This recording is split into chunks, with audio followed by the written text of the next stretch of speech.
Welcome to Vitality Exchange Boost and Conversations, the interview series behind the Investing in Vitality podcast.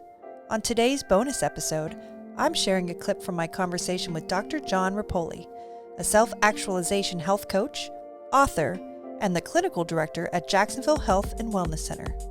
Dr. Jon and I talk about why we need to switch our illness story to a wellness story by doing good and putting heart into the health equation.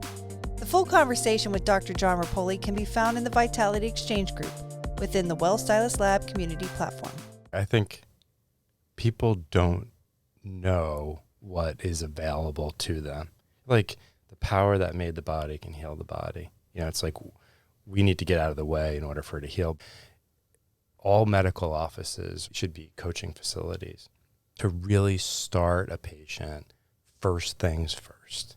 Eat healthy, start exercising, self-care practices. And then once you get that fundamental root, then you start layering on these amazing technologies, biohacking and all the other things. But if the root's not there, it's hard to move upward, you know. And so we really try to change that paradigm. And some people like it and some people don't, you know, because we're asking people to be very autonomous about their own health and to not just throw 1,000 supplements at them, right? What, you don't have a cure or a pill or a instant, packet that I can put down my throat and all of a sudden I'm going to feel 500% better? Not yet. No? No. No? Unfortunately. Well, I do think it's the culture, right? Yeah. It's the way we're taught that instant gratification. I mean, quite frankly, think about all of our lives anyways. There's just so many things that we're supposed to be doing. We're supposed to be working to earn a living, to be safe and secure, right? So all of these things, they start adding up, and normal people are just like, where's the break?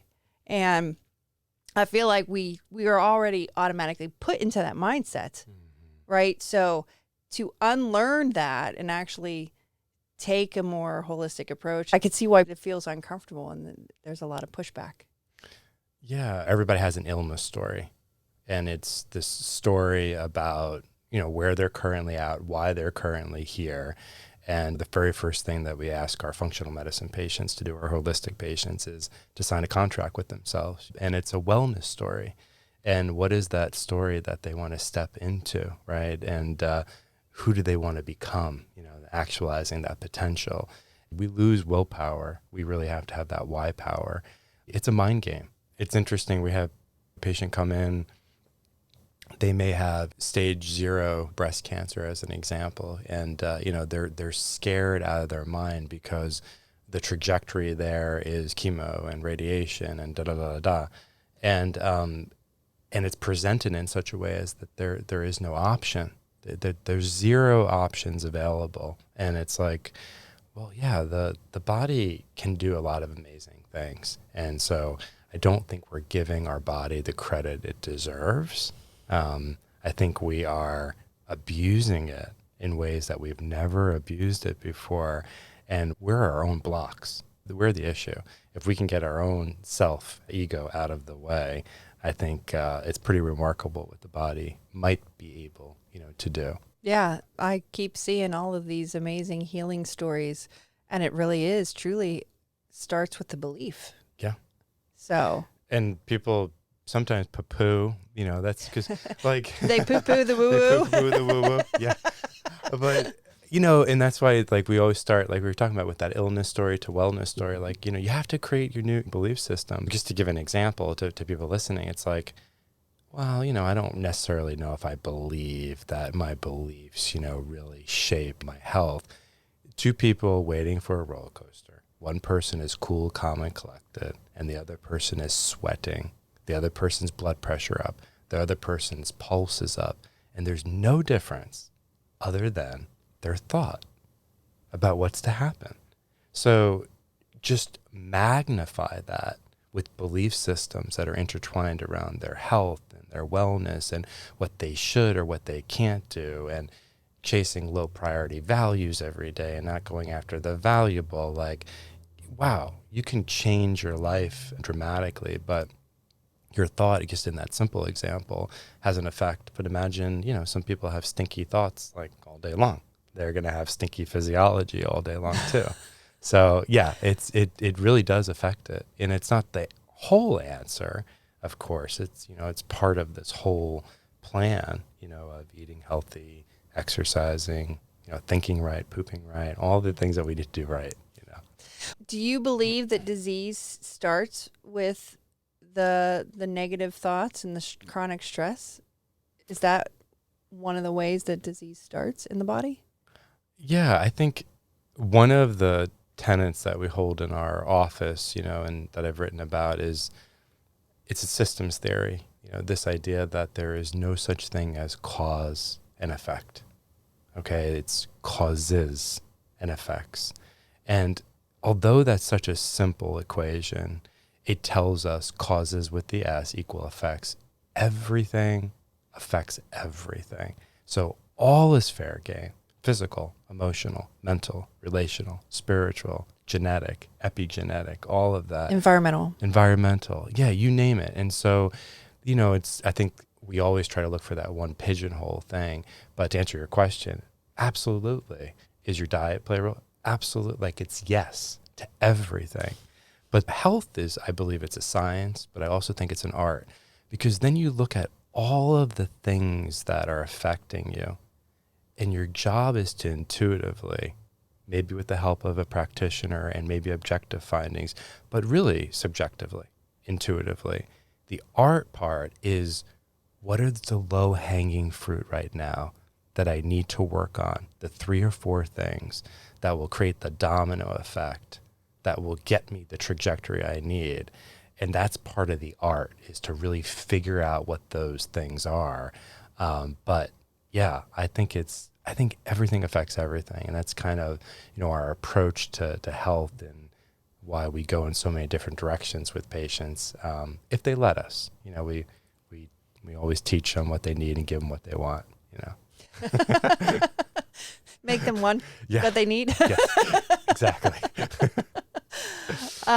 So you have a book. It's Illness to Wellness. Yeah, it's Illness to Wellness. And Illness to Wellness has within it this concept of I to we. And it's an important concept to me, because we don't want to have another health book that leaves the heart, out of the equation. And the idea is that we're moving from an I center of consciousness, which is focusing in on egocentric concerns, I, me, mine, entitlement. I could do whatever I want to the environment. There's no responsibility to others, animals. And we're moving into a we-centered consciousness. And this we-centered consciousness is beautiful. It's based on integral theory, and about 5 to 10% right now of the population is at this cosmic consciousness, where it's this all-encompassing love, concern for all human beings, regardless of age, sex, gender, all of that. All sentient creatures, regardless of the species, the ant to the dog, all of manifestation. And what comes out of that is that doing good is good for you. In other words, when we choose to not engage in factory farming, we protect our body, and we protect the animals. And when I give somebody a hug, I get oxytocin hit. And so the game of life is set up exactly as it should be, right? When we do the right thing, we get rewarded, and we follow our heart. Not only does our love and compassion expand, but our health expands. And that's kind of the thesis that's running through the book, because I think it's a big part of that. It's left out of the health equation, in my opinion. Yeah, I think there's a lot of things, right, like that are coming out science-based, right? And it's not just woo-woo. A lot of people think it's woo-woo, but it's actually science-based. I mean, you have quantum physics, and the concept that we are just energy. We're not actually solid matter, and that you can feel other people's energy, and you have a, impact on other people. We don't realize how we're contributing to the collective consciousness in everything that we do. We are literally, contributing to it. It's like our spiritual genetics has contributed to the collective conscious. Every decision that we make, making it easier for somebody else to do the same thing. in my own formulation of kind of what is the mass disease of humankind, it's the addiction to the small, conditioned, little self. And, you know, we're basically trapped in this box of addiction to this old, outdated self that doesn't realize that it can grow like a butterfly, you know, and we trap it and don't allow it to do that. But that's the biggest issue, I think, is that kind of breaking through that ego, for sure. Thank you for listening.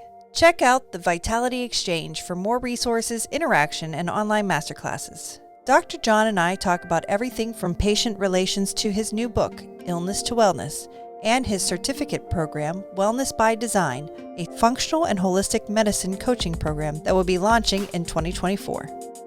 You can visit his website at www.I-llness.com and www.drrepole.com, or follow him on Instagram at Dr. Jon Repole or on Facebook at Jon Repole.